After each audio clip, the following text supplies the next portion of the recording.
Top quality और consistent performance के लिए सिर्फ सिल्वर पंप नाम याद रखना। और आवाम और जब आप ये कह रहे हैं सतीश जी, जब आप ये कह रहे हैं, एक और अहम खबर आ रही है इस वक्त, भारत के एक्शन से जुड़ी हुई एक और अहम खबर है। भारत ने पाकिस्तान सरकार पर कार्रवाई करते हुए उनके एक्स अकाउंट को भी बंद कर दिया है। पाकिस्तान सरकार के सोशल मीडिया अकाउंट पर रोक लगा दी गई है। एक और कदम उठाया गया है।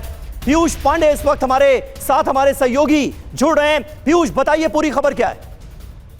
बिल्कुल सभी, देखिए गवर्नमेंट ऑफ पाकिस्तान का जो एक्स हैंडल पर अकाउंट है उसको ब्लॉक कर दिया गया है और आईटी मिनिस्ट्री ने ये कदम उठाते हुए साथ में अभी चिन्हित किया जा रहा है कि जो प्रोपोगंडा फैला रहे हैं और जो अब पाकिस्तान से एक्स के अकाउंट चल रहे हैं या अन्य सोशल मीडिया पर जो अकाउंट चल रहे हैं उनको भी ब्लॉक किया जा सकता है थोड़ी देर में।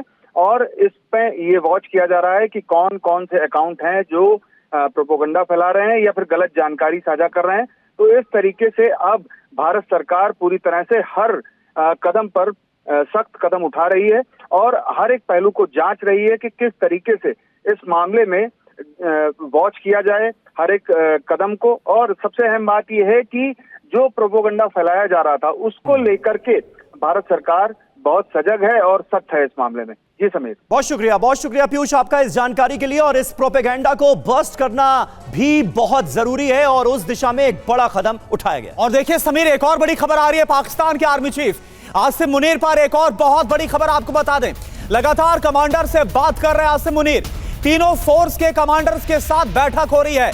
पाकिस्तानी फौज इस वक्त 24 घंटे अलर्ट मोड पर है क्योंकि उसको डर है कि कभी भी भारत की तरफ से बहुत बड़ा मिलिट्री एक्शन भी हो सकता है। कल फवाद चौधरी ने जो बयान दिया था, विपक्ष के नेता जरूर है बल्कि उनकी तरफ से यह कहा गया था कि वो सरकार के साथ है, यानी सत्ता हो या विपक्ष हो, पाकिस्तान हर तरफ यह खौफ पसरा हुआ है कि भारत इस बार बहुत ही बड़ा और करारा हमला करने वाला है, जवाब देने वाला है।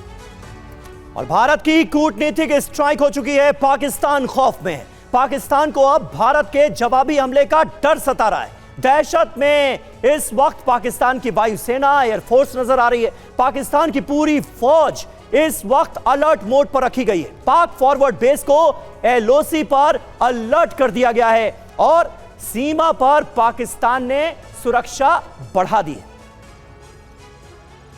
सुमित चौधरी हमारे साथ इस वक्त मौजूद हैं। सुमित, इस वक्त पाकिस्तान में हलचल जबरदस्त नजर आ रही है। जो तमाम मूवमेंट्स हैं उसको लेकर कुछ और खबरें हैं क्या आपके पास? देखिए बिल्कुल, कल से ही मैं आपको बताऊं कि जो फॉरवर्ड बेसिस है, खासतौर पे पाकिस्तान की 10 कोर के अंदर जितने फॉरवर्ड बेसिस आते हैं, खासतौर पे वहां पे पेट्रोलिंग मना कर दी गई है। सभी को बेस में रहने के लिए कह दिया गया है। आर्टिलरी और जो मोबिलाइजेशन है वो बहुत तेजी से की जा रही है। और खास बात यह कि समीर की जो अपने दूसरे बॉर्डर्स पे यानी अफगानिस्तान के साथ लगते बॉर्डर्स, वहां से अपनी सेनाओं को वापस बुलाया जा रहा है और उनको डाइवर्ट किया जा रहा है एलओसी की तरफ। तो निश्चित तौर पर पाकिस्तान को लग रहा है कि ज्यादा से ज्यादा मैसिव फोर्स मोबिलाइजेशन की जाए इस इलाके के अंदर। और पाकिस्तान का यह डर इसलिए भी है क्योंकि पाकिस्तान को साफ है कि जो करतूत पाकिस्तान की तरफ से की गई उसका जवाब पाकिस्तान को बहुत जल्दी मिलने वाला है। बिल्कुल। और जनरल आसिम मुनीर की ये जो तस्वीर हम दिखा रहे हैं, इसी स्पीच के दौरान कैसा नफरत भरा भाषण दिया गया था, कैसी नफरती स्पीच दी गई थी और नफरत को इंजेक्ट करने की कोशिश कैसे की गई थी, यह भी हमने कुछ दिनों पहले सुना था। और उसके बाद पहलगाम में